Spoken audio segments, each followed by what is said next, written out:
So there's a natural question when you're using InSoFast.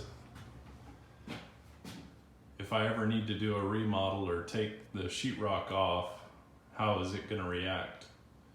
Well, here we're in a bathroom, and for whatever reason I forgot that the tub and tub surround that we were going to use are direct attached to the studs, and through a series of circumstances anyway, it doesn't matter, but I've got to take the sheetrock off and get back to the InSoFast.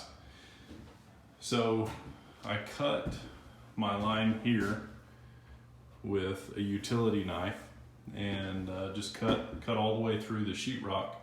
And granted, it's not quite as easy to remove the sheetrock, because in a typical stud situation you can just punch a hole through the stud bay and pull the sheetrock off. But because you've got the InSoFast right behind the sheetrock and the styrofoam, you can't quite do that. So it just takes a little bit longer. But as soon as I cut that edge, the sheetrock pulled loose just a little bit to where I could grab a hold of it, and I've been pulling on this stuff.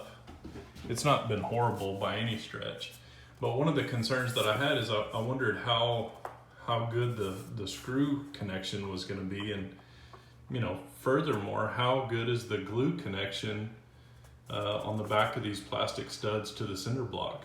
Well, I can tell you it hasn't loosened up, and I've been pulling on this sheetrock to try to get it loose. So again, it's just a great solution, but just kind of a follow-up, an odd occurrence that happened to me that I thought might be interesting to know, sort of a down the road experience without being very far down the road. So there you go.